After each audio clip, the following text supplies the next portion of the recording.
Welcome to The Pursuit of Value, Chapter 1, Section 1, Back to the Beginning.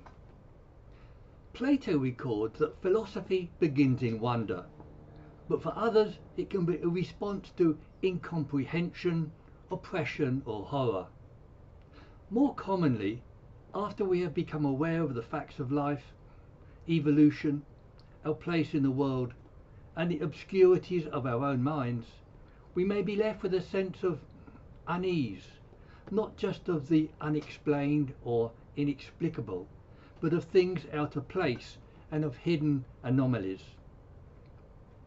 Awareness of these things can come to us through trivialities and routine, as well as through the big questions of life. Yet in the larger perspective, we observe the fact of existence, the passing of time, and that life and consciousness rise up enigmatically into the world and then pass away. We may wonder about life and death, existence and non-existence, the sheer contingency of things and our perception of them. We may wonder whether we are in the thrall of cosmology, metaphysics, or reflections of our own consciousness in the form of perceived or created realities, or even pathologies. Less subtly, awe and wonder are often displaced by suffering and trauma, or by apparent injustice, meaningless and absurdity, demolishing understanding and purpose and reducing us to numbed incomprehension. Our approach to or retreat from all this will depend upon our attitude and our understanding, as well as what we think we are trying to do. In addition to academic approaches like rationalism, empiricism and pragmatism, responses can vary from apathy and indifference to determination and fanaticism.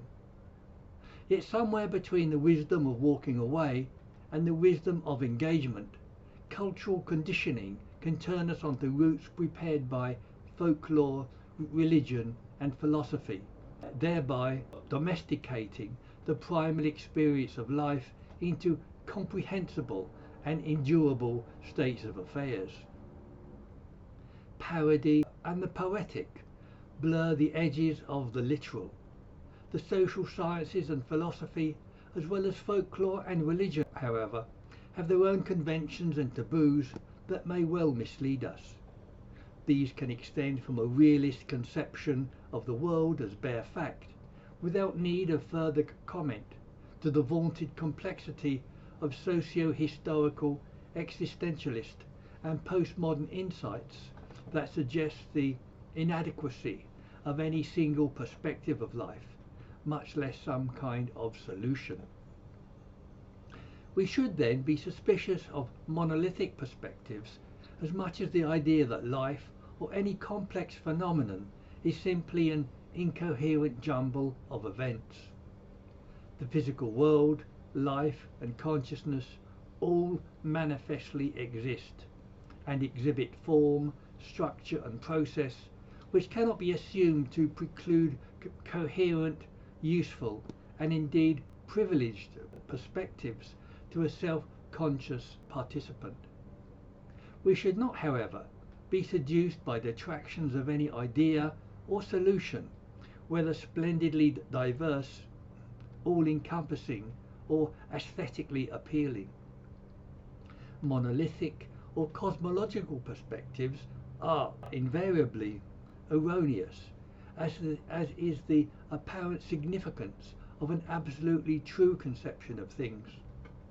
With respect to the idea of meaning in life, David Wiggins warns us that we bewitch ourselves to think that we are looking for some one thing, like the garden of the Hesperides, the Holy Grail, then finding nothing like that in the world, no one thing from which all values can be derived, and no one focus by which all other concerns can be organized. We console ourselves by looking inwards, but again for some one substitute thing, one thing in us now instead of the world." Unquote. Wiggins is arguing here for the significance of the external world as well as plurality. Yet we are not only observers of the world. As participating centres of consciousness, we're also vital focal points in and parts of the world. It's not just, as Carl Sagan reminds us, that we are made of stardust, or as Gerald Feinberg points out, that we find ourselves in the world as pieces of the cosmos that is now conscious of its own existence, but that we both constitute and are at the centre of the particular part of the world that we call consciousness. Consciousness offers a unique and special portal to apprehending the world, not least to the world of our own conscious existence. Yet relations between consciousness and the world are not easy or straightforward. There are reasons to believe, for example, that the emergence of consciousness creates and brings aspects of reality into the world that we apprehend. The brute facts of the world and the creative subjectivity of consciousness thereby find themselves in tension, and questions of objectivity and truth arise that will have to be addressed in due course. These factors bear upon uncertain knowledge of both the material world and of our mental life, as the collapse of the idea of absolute knowledge and the failure of realist theories of perception and value have shown. However, notwithstanding the attractions of both monolithic theory and mysticism, which provide some refuge from doubt and uncertainty, a certain unity of experience and understanding is not only possible, but is forced upon us by reason of our situation as centres of awareness with a matrix of experiences and events.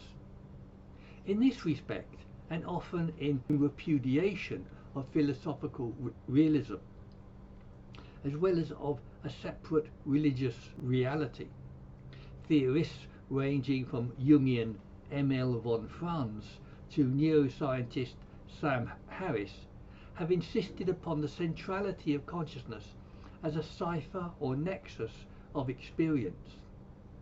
Everything that has significance for us eventually finds itself either an object or an aspect of consciousness, or it remains in the realm of the inconsequential. All our different and diverse experiences can be placed within the arena of consciousness that affords an optic on both the world and ourselves. Yet our situation as conscious beings also constitutes a kind of bias or prejudice from which we cannot escape, a view received with either dismay or relief. Yet Heidegger and Hans-Georg Gadamer have already shown how prejudice can be seen as a positive aspect of interpretation. And in his work, Philosophy as a Humanist Discipline, Bernard Williams similarly speaks of the human prejudice as a moral principle that we will be better off keeping in a world which has been stripped of its traditionally objective foundations of value. We will find that the human prejudice arising from self-consciousness will be able to validate and justify as well as confound. Such constraints mean that our method of approach must thereby be guided by the parameters of life and by our subject matter, as well as by our philosophical destination and by what we are trying to do. For instance, the search for certainty and necessary relations may be entirely appropriate in logic and mathematics. Empirical observation, experiment, and repeatability of results, on the other hand, work well in apprehending the physical world. But tools such as certainty and determinability, employed in the abstract and physical sciences, should not be expected to be directly transferable to complex human systems or to unquantifiable aspects of a diaphanous human consciousness that is observing itself through the prism of its own awareness. Understanding the first-person phenomena of consciousness will involve first-person methods. Understanding the phenomenon of human existence involves not only greater uncertainties of content and method, but also encounters inherent obscurity and mysteriousness, which call for openness and even serendipity. This uncertainty means that we must be open-minded and not overreact to perceived error. We must recognize, for instance, that science provides some answers to philosophical questions about our situation in the world, such as where we have come from, where we are now in space and time, and what we might do in the future. Belief in scientific theories has philosophical significance. On a scientific account, the known universe exploded from nothing about 14 billion years ago, cooled and aggregated into solid bodies. 4.5 billion years ago, one of them, our Earth, coalesced into a planet. A couple of billion years later, chemical structures produced complex organic compounds like amino acids that led to reproductive life. Several hundred million years ago, life attained a perception of external environment and then sentience. A million years ago or less, that faculty of perception became able to recognize its own existence in the development of reflective human self-consciousness. Another step involved the enlightenment of knowledge, eulogized by Immanuel Kant as the intellectual independence, maturity and courage to use that knowledge, rendering us ready for further possibilities and developments. To some, all this implies that there is something strange happening in the universe. They say that theories of cosmological physics still cannot tell us why there is something rather than nothing, or why there is coherence or even direction of movement in things. Indeed, as emergent phenomena, neither life nor consciousness could have been predicted before the event, and neither could have been comprehensively explained. Religious explanations such as intelligent design or the Gaia hypothesis of Rupert Sheldrake are sometimes supposed to fill the gap. It is presuppositional to these kinds of views that there is a divine, intelligent or cosmological purpose at work, and that it is given to the human species to discover and participate in this wider scheme of things. Underpinning such views are the long-standing ideas of Platonic essences and Aristotelian purposes, rejected by modern philosophy and science. Today we comprehend the world in terms of its manifest characteristics and properties, and we understand that purpose is a subjective quality attributable only by conscious human beings. Criticisms of the cosmological view of purpose, however, can go deeper to reject an erroneous employment of value judgment upon which the notion of purpose is predicated.